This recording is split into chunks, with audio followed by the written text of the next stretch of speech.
Bonjour à toutes et à tous et bienvenue sur une nouvelle vidéo. Je vais analyser une partie que j'ai jouée il n'y a pas longtemps. Donc une partie qui est quand même assez intéressante. Donc on va commencer tout de suite de la finale. Donc les dames viennent à peine d'être échangées après ça. Donc tour prend des 6. Fou prend des 6. Donc on a une finale paire des fous. Tour, pour l'instant, les noirs ont un petit avantage de développement. On n'a pas encore développé le fou. Mais bon, fou B5. Donc voilà. Donc, je trouve cavalier. Et petit roc. Il aurait peut-être pu jouer roi E7 pour libérer la tour de la même façon. Sauf que le petit problème de petit roc, c'est que le roi il est un petit peu écarté du centre. Mais bon, passons, c'est juste un très petit détail. Donc voilà. Donc j'ai joué F3. Donc tour C8. Hein. Comme je vous avais dit, la tour, elle va s'activer. Et pour l'instant, elle aimerait bien que le cavalier bouge. Donc, petit roc. Encore une fois, peut-être roi D2 ou roi E2. Et cavalier E7. Donc là, il menace le cavalier. Fou D3. Protège le cavalier. Et donc, fou C5, qui veut échanger la paire des fous. Et roi F2. J'active mon roi. H6, franchement, c'est un petit peu une perte de temps, ça. Mais bon. Tour D1. J'entre sur la colonne. Et c'est bon. Je veux dire, j'entre sur la colonne, quoi dire plus. Et fou prend. Et cavalier prend. C'est le mieux. Pourquoi c'est le mieux? On voit que mon cavalier, il va se diriger vers le centre, quoi. C'est des cases assez importantes parce que c'est des cases blanches. Et on remarque que le fou n'a que 2 cases. Ici, c'est contrôlé par le pion. Ici, c'est contrôlé par le fou. Donc, c'est pas un joli fou. Donc, cavalier B6, avec l'idée d'entrer en F4. Il protège aussi le pion E5, ça se comprend. Et B3. Alors, fou C4 aurait pu être une idée pour mettre de la pression et défendu du cavalier. Donc, le cavalier, comme tout à l'heure, comme je l'ai dit, eh bien, il contrôle des cases importantes. Cela dit, j'ai joué B3 pour pouvoir soutenir le fou par le pion et libérer mon cavalier. Donc, cavalier F4 et fou C4. Mon fou pointe sur le roi. Donc, fou C6. Après, j'ai pas bien compris. Cavalier F5, la menace. Une menace directe de la fourchette. Donc là, il aurait dû jouer roi F8 pour protéger la case. Mais qu'est-ce qu'il a joué? Il a joué cavalier G6 pour protéger. Sauf que là, j'ai une tactique que je n'ai pas vue, qui est fou prend F7. Roi prend F7, cavalier D6, roi bouge et je prends la tour. J'ai une qualité de plus. C'est tout. Tout simplement. Moi, j'ai joué un autre coup qui est bon. Mais alors, qu'est-ce qui se passerait s'il ne prend pas?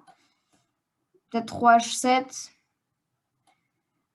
Juste fou prend, roi prend et cavalier E7. Du coup, ça revient au même. Ça revient au même. Donc, moi, ce que j'ai joué, c'est que j'ai joué cavalier D6. C'est une double attaque sur le pion et la tour, puisque le fou aussi, il met la menace. Tour C7. Et là, j'ai trouvé un joli coup. Cavalier prend F7, tour prend. Fou prend. Non, pas fou prend. Vous vous rappelez, deux pièces pour la tour, c'est bon. Alors, j'ai pas envie d'avoir la tour pour 2 pièces. Qu'est-ce que j'ai joué? Tour E6. Double attaque. Pour l'instant, j'ai une pièce de moins, mais je vais gagner la tour quand je veux. L'idée, c'est que s'il joue cavalier E7 pour défendre le fou, j'ai tour D8 échec. Il ne peut pas défendre avec la tour puisque c'est cloué. Il doit bouger le roi. Et maintenant, je prends la tour. Et j'ai une qualité de plus. Et je suis gagnant. Là, il a joué un coup logique, hein, fou B5, pour échanger le fou qui cloue. Enfin, je veux dire, c'est une pièce, c'est juste une pièce, quoi. Mais là, j'ai pris le fou. J'aurais pu faire un échec intermédiaire et ensuite prendre. Ça m'aurait permis d'avoir des pièces beaucoup plus actives. Regardez ça, quoi. Je veux dire, il est obligé de bouger sa tour, mais où est-ce qu'il peut aller? Il est obligé de rester sur la colonne F. Il n'a que 2 cases. Déjà, il est obligé de bouger la tour, puisque j'ai fou C4 qui va venir clouer la tour. Et alors, imaginez, il joue tour C7, fou C4 échec, roi bouge, et je prends le cavalier. Et c'est gagnant. Encore une fois, sur tour F6, au moins ça continue de défendre le cavalier. Et je n'ai pas de fou C4. Bah non, je ne vais pas prendre puisqu'il y a la tour. Donc voilà. Continuons sur la partie. Fou prend B5. Tour F6, il a voulu échanger. Hein. Là, j'aurais peut-être pu jouer tour D8. Hein, juste mettre un échec. Moi, j'ai pris. Mais tour D5 aurait été mieux. Je menace les faiblesses. Ma tour est beaucoup plus active que la sienne. Elle bute sur une chaîne de pions. On n'a pas peur de la tour F6. Mais bon, moi, je suis entrée dans cette finale-là, fou contre cavalier. Vous savez que le fou est meilleur que le cavalier. Le problème, c'est qu'il a tous ses pions sur case noire, même après la prise. Du coup, je vais être obligée de tous les prendre avec le roi. Et mon fou, il va juste faire une balade sans fin, sans rien manger, quoi. Bon, j'ai joué roi E3. Voilà. Et là, j'ai fait une erreur. Qui fait nul. Là, à peu près tout gagne, sauf quelques coups. Fallait jouer G3 pour empêcher le cavalier de s'activer. Là, on gagne très facilement. C'est une finale très facile de gagner. Très facile à gagner. Le problème, c'est que moi, j'ai joué roi D3. Ayant calculé que sur cavalier F4, je gagne grâce à roi C4. Prise. L'ordinateur dit que c'est nul. Hein. Ça. Et là, les 2 seuls coups qui font nul pour les noirs sont roi E7 et roi E6. Imaginons, je ne sais pas, roi E7. Roi B6, par exemple, pour aller récupérer les pions. Et là, roi D6. Opposition, prise, roi là. Et vous n'allez pas gagner avec les noirs, hein, avec les blancs, je peux vous le dire. Essayez de gagner ça, enfin, face à l'ordinateur, et vous comprendrez tout de suite que c'est vain. Ils peuvent essayer de venir pousser, mais ils peuvent faire ce qu'ils veulent. Moi, je rapproche mon cavalier. Je vais essayer de manger quelques petits trucs. Et là, vous êtes obligé de jouer un coup, sinon tous les autres perdent avec les blancs. C'est quand même assez drôle. Si vous jouez A3, déjà, vous perdez tout de suite avec prise, roi prend. Tout simplement. Et si vous continuez peut-être fou 2 qui est le seul coup, bah, c'est encore une fois nul. Cavalier C2, je bloque ça. Fou D3, et là par contre il faut faire gaffe à pas jouer cavalier A3. Tout simplement jouer cavalier E1. Si vous jouez cavalier A3, que se passe-t-il? Eh bien les noirs sont... Regardez, alors, imaginons ça. Roi A5. Et essayez de faire ne serait-ce qu'un coup avec les noirs. Je veux dire, H4, on aurait même pu jouer H3, c'est un peu plus radical. Et H4, les noirs n'ont aucun coup. Ils sont... Le cavalier n'a aucun coup. Pour marquer, le fou contrôle très bien. Et le roi ne peut pas bouger, sinon on prend.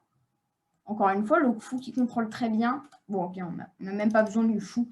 Enfin, si, on en a besoin pour couvrir les cases du cavalier. Mais c'est quand même assez incroyable. On passe d'une position nulle, après cavalier 1 qui est nul. Hein. On double attaque et la fou 2, c'est le seul coup. Et encore une fois, on va retourner sur la partie. Cavalier 1, une erreur. Seul coup qui gagne, roi B6. Bien sûr, je ne l'ai pas vu. Hein. Sinon, ce ne serait pas drôle. Fou 2. J'espérais obtenir un peu de résistance sur l'attaque qu'il a à l'aile roi, moi à l'aile dame. Et encore une fois, j'ai loupé cette ressource roi E7, roi D6 et roi C5. Et encore une fois, c'est nul. Mes amis, c'est nul. Cavalier C2. Encore une fois, une erreur qui me permet de gagner. Et roi B6 gagne. Même pas. Bon, ok, ça gagne, quoi. Ça gagne. Ok. Continuons.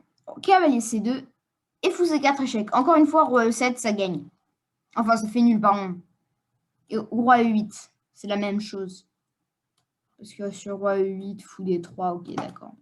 C'est nul, puisque le roi vient... Je ne sais même pas comment il vient, d'ailleurs. Roi B6, imaginons. Roi D7. Roi prend A5. Ah, d'accord, en fait, le roi, il a le temps de venir ici grâce à notre merveilleux cavalier. Et fou D3, ça donne quoi? Cavalier 1. Contre-attaque le fou. Et encore une fois, c'est nul, mes amis. Tellement de ressources. Et il s'écarte de l'endroit principal. Et roi B5, roi B6, roi B5. Il fallait qu'il revienne là. D'accord? Il fallait qu'il revienne en arrière pour essayer de tenter sa chance à nouveau. Mais roi prend A5, roi F4, fou D3. J'attaque le cavalier et défends le pion D3. Donc j'offre de la résistance. Cavalier D4. Roi prend. Et là, j'ai juste 2 pions passés. A4. Allez, il est parti. C'est bon. Cavalier C6 ne fonctionne pas. En tout cas, roi prend H2. Et je pousse. Cavalier C6. Échec. Il bloque la case H7. A7, pardon. Roi B5. Et on peut défiler la partie assez vite. Donc voilà. Et merveilleusement, notre fou bloque la case B5, donc le cavalier ne peut pas venir. Ça se comprend. Sinon, bah, tout gagne en fait. Hein. Lui, ce qu'il a joué, c'est qu'il a joué H5. Il a tenté encore une fois sa chance pour venir damer. Je prends. Il pousse, je viens là. Et il a abandonné ici. Donc, je vous propose, eh bien, tout simplement de mettre un like à cette vidéo, de vous abonner à ma chaîne et je veux dire une finale qui ressemblait un tout petit peu à celle-ci, la finale d'une autre vidéo Fischer-Taimanov que j'ai faite il y a je sais plus combien de temps. Elle ressemblait un petit peu à ça, je veux dire les pions fixés à l'aile dame et le roi qui vient les chercher. Le problème, c'est que dans cette position, j'ai pas de pion fixé à l'aile dame, comme ça, pour mon petit fou. Bien. Je l'ai déjà dit tout à l'heure, mais je vous propose de mettre un like à cette vidéo et on se retrouve sur une prochaine vidéo.